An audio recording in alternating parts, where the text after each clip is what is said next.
আসসালামু আলাইকুম প্রিয় ষষ্ঠ শ্রেণীর শিক্ষার্থীরা। আমি তোমাদেরকে বিজ্ঞানের একটা গুরুত্বপূর্ণ সাজেশন দিব। তোমাদের তোমাদের কিন্তু সবার সবগুলো অধ্যায় নেই। আরেকটা হলো সংক্ষিপ্ত, তোমাদের যে 10টা থাকবে 20 মার্ক, সংক্ষিপ্তের কোনো অপশন নেই। এই জন্য সংক্ষিপ্ত তোমাদের সবচেয়ে একটু বেশি পড়তে হবে। আর রচনামূলক এবং দৃশ্যপট নির্ভর আমি এগুলো খুবই অল্প দিয়েছি, তোমরা এগুলো পড়বা। ওকে, তো তোমরা দেখো, এবং তোমরা রচনামূলক এবং দৃশ্যপট এগুলো কিভাবে পড়বা আমি তোমাদের এগুলো গাইড থেকে দেখাবো, কিন্তু সংক্ষিপ্তগুলো যেহেতু গুরুত্বপূর্ণ এই জন্য সংক্ষিপ্ত প্রশ্নগুলো আমি আলাদা করে তোমাদেরকে দিয়ে দিয়েছি। দেখো, প্রথম অধ্যায়ে তোমাদেরকে এই সংক্ষিপ্ত প্রশ্নগুলো পড়তে হবে। তোমরা এটা স্কিপ করে তোমরা বই থেকে এগুলো পড়ে নিবা, গাইড থেকে এগুলো পড়ে নিবা। ওকে, তোমাদের গাইডে এগুলো খুঁজে পাবা। দেখো, দ্বিতীয় যে তোমাদের দেখো অধ্যায়টা 2-এ তোমাদেরকে এই প্রশ্নগুলো গাইড থেকে পড়তে হবে। প্রিয় শিক্ষার্থীদের, দেখো কতগুলো স্কুলে হলো তোমার পাঞ্জেরি, কতগুলো স্কুলে লেকচার, কতগুলো স্কুলে নিউটন পড়াচ্ছে। এই জন্য তোমাদের সংক্ষিপ্ত যদি তোমাদের আসে বিভিন্ন গাইড থেকে, তাহলে কিন্তু তোমরা সবগুলো লিখতে পারবা না। এই জন্য আমি তোমাদের যে অধ্যায়গুলো আছে আমি ওই অধ্যায়ের আমি তোমাদের সংক্ষিপ্তগুলো দিয়ে দিছি। সংক্ষিপ্তগুলো একটু কষ্ট করে পড়বা। আর আমি রচনামূলক প্রশ্ন যেগুলো আছে এগুলো আমি তোমাদেরকে, রচনামূলক প্রশ্ন এবং দৃশ্যপট নির্ভর যে প্রশ্নগুলো আছে আমি তোমাদেরকে এগুলো গাইড থেকে বের করে দিয়েছি, তোমরা সেগুলো পড়ে ফেলবো। ওকে, দেখো তাহলে তোমাদের যে আকাশ কত বড় অধ্যায় 2 যাদের এই চ্যাপ্টার আছে, তোমাদের এই কয়টা সংক্ষিপ্ত পড়তে হবে এই চ্যাপ্টার থেকে। হ্যাঁ, তারপর দেখো গতির খেলা, এই গতির খেলা অধ্যায় 3 আর অধ্যায় 9, অধ্যায় 3 আর 9 যাদের আছে তাহলে তোমাদেরকে অধ্যায় 3 আর 9 থেকে এই কয়টা সংক্ষিপ্ত প্রশ্ন পড়তে হবে। ওকে, তাহলে তোমাদের খুবই ইম্পর্টেন্ট, তোমরা গাইড থেকে এগুলো খুঁজে পাবা। এবার দেখো অধ্যায় তোমাদের যাদের অধ্যায় 4 আছে, অধ্যায় 4 ও রান্নাঘরের ল্যাবরেটরি, তাদের অধ্যায় 4 থেকে তোমরা এই সংক্ষিপ্তগুলো পড়ে ফেলবে। এগুলো তোমাদের অনেক ইম্পর্টেন্ট সংক্ষিপ্ত প্রশ্ন। এবার দেখো অধ্যায় যাদের 6 আছে, আমাদের যারা প্রতিবেশী, অধ্যায় 6 থেকে তোমাদের এই সংক্ষিপ্তগুলো পড়তে হবে। ওকে, এগুলো তোমাদেরকে অবশ্যই পড়তে হবে। এবার দেখো যাদের রোদ জল বৃষ্টি এই চ্যাপ্টারটা আছে অধ্যায় 7, তো অধ্যায় 7 থেকে তোমাদের এখানে আমি কয়েকটা দিয়েছি, এই কয়েকটা তোমাদের সংক্ষিপ্ত পড়তে হবে। আর যাদের এগুলো যে অধ্যায়টা নাই সেই অধ্যায়গুলো পড়তে হবে না। নানা কাজের কাজে দেখো অধ্যায় 9 থেকে তোমাদের এই কয়টা কি করতে হবে, সংক্ষিপ্ত পড়তে হবে। ওকে, আর এছাড়া তোমাদের এক্সট্রা কয়টা সংক্ষিপ্ত আছে আমি তোমাদের এক্সট্রা দিয়েছি, সেগুলো তোমাদেরকে ওটাও তোমাদের করতে হবে। প্রিয় শিক্ষার্থীরা, আকাশ কত বড় শিক্ষণ অভিজ্ঞতা 1 এই চ্যাপ্টারে তোমাদের যে প্রশ্নগুলো পড়তে হবে আমি এগুলো দিয়ে দিচ্ছি, তোমরা এগুলো পড়বা। তোমরা এই যে সৌরজগৎ কাকে বলে, সূর্যকেন্দ্রিক মডেলের ধারণা কিভাবে এলো, এই প্রশ্নটা পড়বা, খুবই ইম্পর্টেন্ট এই প্রশ্নটা। ওকে, তারপর তোমরা হলো হোয়াইট ডোয়ার্ফ কি, হোয়াইট গ্রহ নক্ষত্রের মধ্যে পার্থক্য কি, এটা তোমরা পড়বা। ওকে, তোমরা এই যে মঙ্গল গ্রহের বৈশিষ্ট্যটা তোমরা পড়তে পারো।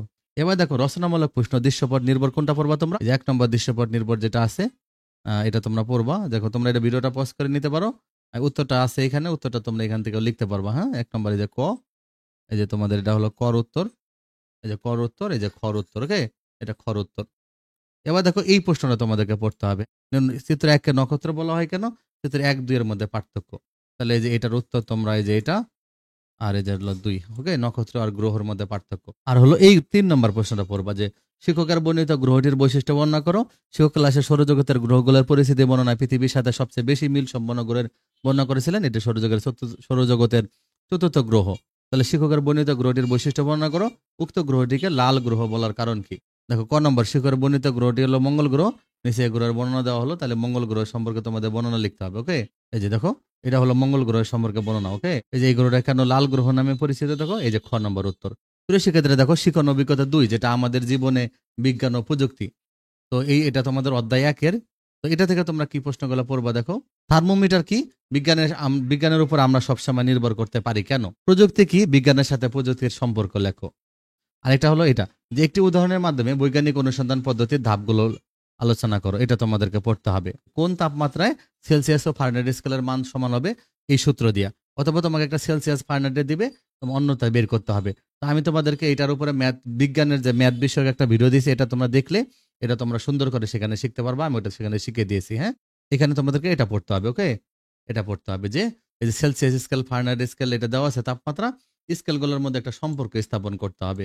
আর আমাদের শরীরের স্বাভাবিক তাপমাত্রাকে ফারেনহাইট ও কেলভিন স্কেলে প্রকাশ করে দেখাও। বিজ্ঞানের ম্যাথ বিষয়ক একটা ভিডিও দিয়েছি, সেটা তোমরা দেখলে দেখবো আমি ওইখানে ইজি করে এটা করে দিয়েছি। হ্যাঁ, এটা খুব সহজ সহজ করে দিয়েছি। এটা হলো যে আমাদের শরীরের তাপমাত্রাকে ফারেনহাইট স্কেল, কেলভিন স্কেলে প্রকাশ করো, তাহলে আমাদের শরীরের তাপমাত্রা যে 37 ডিগ্রি, এটাকে তোমরা ফারেনহাইট এবং সেলসিয়াস স্কেলে প্রকাশ করবে। তো শিক্ষার্থীরা দেখো শিক্ষণ অভিজ্ঞতা 3 যেটা গতির খেলা, এখানে তোমাদের অধ্যায় 3 আর অধ্যায় 9 এর উপরে। এখান থেকে তোমরা রচনামূলক প্রশ্ন দেখো কোনটা পড়বা, এই যে এটা পড়বা। স্কুলে বার্ষিক ক্রীড়া প্রতিযোগিতায় সুমন 100 মিটার দৌড়ে প্রথম হয়েছে এবার সময় সুমনের বেগ ছিল ঘন্টায় 20 কিলোমিটার, সুমনের দৌড় শেষ করতে কত সময় লেগেছিল? তাহলে এই ম্যাথটা তোমাদেরকে করতে হবে, এটা তোমাদের অনেক ইম্পর্টেন্ট। তারপর আরেকটা ছিল এটা, যে সজীব এই যে 4 মিটার/সেকেন্ড বেগে সাইকেল চালাচ্ছিল, হঠাৎ তার সামনে একটা গাড়ি চলে আসে, সে এমনভাবে ব্রেক করলো যে তার থামতে 2 সেকেন্ড সময় লাগে। সজীবের ত্বরণ কত ছিল? এটা তোমাদেরকে করতে হবে। আসলে এখানে আরেকটা ম্যাথ আছে, এই ম্যাথটা তোমরা করতে পারো। দোলনকাল কাকে বলে? সকল ঘূর্ণন গতি বক্রগতি, কিন্তু সকল বক্রগতি ঘূর্ণন গতি নয়। কেন? তোমরা বল ও শক্তি, এই যে যেটা অধ্যায় 9 থেকে, চুম্বক কি, ঘর্ষণ কিভাবে বাড়ানো যায় এবং কমানো যায়, এটা তোমরা পড়বা। এটা দেখো, এই যে গতি শক্তি এবং বিভব শক্তি বলতে কি বোঝে, এগুলোর মধ্যে পার্থক্য। তারপরে যে দেখো, জালালের ভর 50 কেজি, সে প্রতিদিন সাইকেলে চড়ে স্কুলে যায়। একদিন সে 10 মিটার/সেকেন্ডের বেগে সাইকেল চালিয়ে যাচ্ছিল। উক্ত দিনে জালালের গতিশক্তি কত? তাহলে তোমার গতিশক্তিটা বের করতে হবে, যে গতিশক্তি মানে হাফ mv², মান দিয়ে এটা ম্যাথটা করতে হবে। এটা তোমাদের অনেক ইম্পর্টেন্ট। ওকে, আরেকটা হলো এটা স্থিতিশক্তি বের করা। তাহলে গতিশক্তি আর স্থিতিশক্তি বের করা। তোমার প্রিয় শিক্ষার্থীরা, তোমাদের একটা আমি সুন্দর কথা বলে দিই, যে এই চ্যাপ্টারে তোমাদের কিন্তু রচনামূলক প্রশ্ন ম্যাথ আসবে। ওকে, এবার দেখো রচনামূলক প্রশ্ন দৃশ্যপট নির্ভর থেকে তোমাদের কি করতে হবে। দেখো, তোমরা যে 1 নম্বর ম্যাথটা করবো, ওকে, 3 নম্বর ম্যাথটা তোমাদেরকে করতে হবে। দেখো, এই যে রনি তার মামা বাড়ি ঘুরতে যাওয়ার উদ্দেশ্যে সে বাইসাইকেল নিয়ে সকাল 8টায় যাত্রা শুরু করলো। রনির যাত্রাপথে কোনো বাঘ ছিল না। তার বাড়ি হতে তার মামা বাড়ির মধ্যবর্তী দূরত্ব 5 কিলোমিটার। এবার হচ্ছে গতির ধরন, রনির সাইকেলের গতির ধরন এবং তার সাইকেলের চাকার গতির ধরন বিশ্লেষণ করো।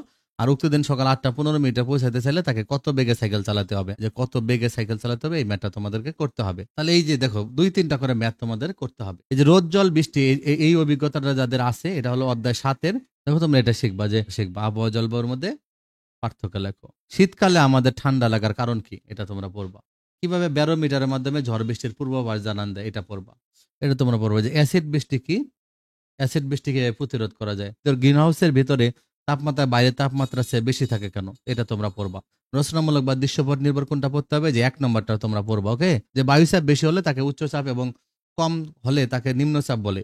তো বাতাসে নিম্নচাপ ঝড় বৃষ্টির সম্ভাবনা নির্দেশ করে। এবার তত্ত্ব 1-এর ঘটনা যেসব বিষয় উপর নির্ভর করে তা ব্যাখ্যা করো, আর তত্ত্ব 2-এর সাপেক্ষে যুক্তি প্রদর্শন করো।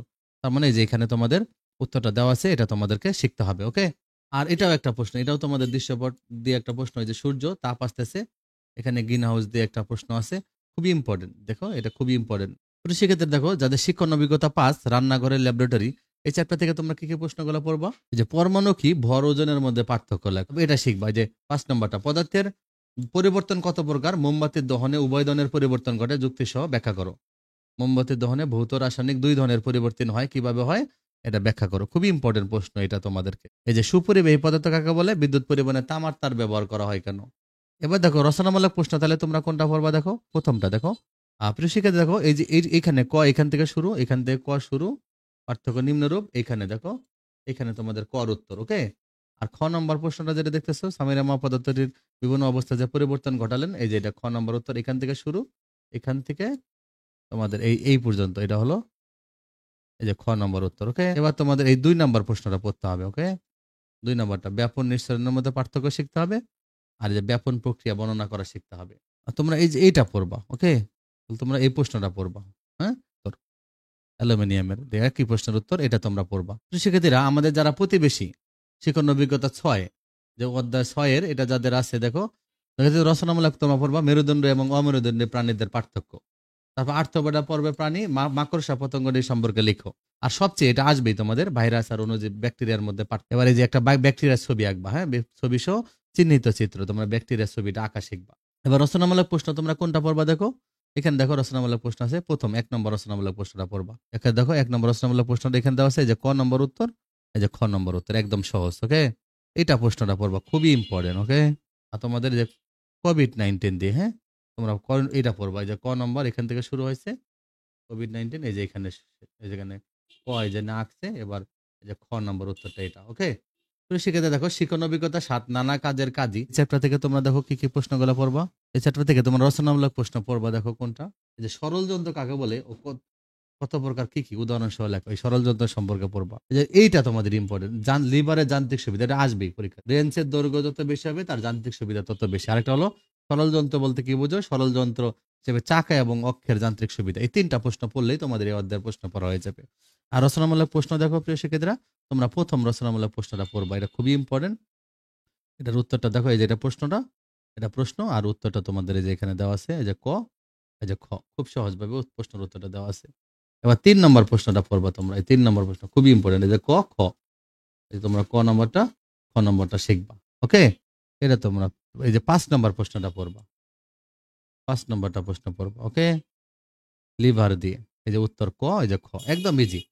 আমি তোমাদেরকে তোমরা ভিডিওগুলো পজ করে, করে এগুলো শিখে ফেলবা। এই কয়টা প্রশ্ন শিখলেই তোমাদের হয়ে যাবে। আরেকটা হেলা নদী আছে, এই যে পেয়েছি। এই যে এটা তোমাদেরকে শিখতে হবে, হ্যাঁ? তাহলে তোমরা এইগুলো প্রশ্ন যদি তোমরা শিখো, তাহলে তোমরা সবগুলো কিছু কমন পেয়ে যাবে প্রিয় শিক্ষার্থীরা। তোমাদের যে ম্যাথের যেটা প্রবলেম, সব চ্যাপ্টারে যে ম্যাথ কটা আছে আমি তোমাদের একটা ভিডিও দিয়েছি। আমি তোমাদেরকে আরেকটা ভিডিও এখনই দিয়ে দিব। তোমরা ওই ভিডিওটা দেখবা, দিলে তোমাদের ম্যাথগুলো শেখা হয়ে যাবে। এছাড়া আমি তোমাদের এমসিকিউ আর এক কথাগুলো পড়াই দিব, তোমরা ওই ভিডিওটা দেখবা। ওকে? এছাড়াও তোমাদের কোনো সমস্যা হলে তোমরা কমেন্ট বক্সে লিখবা।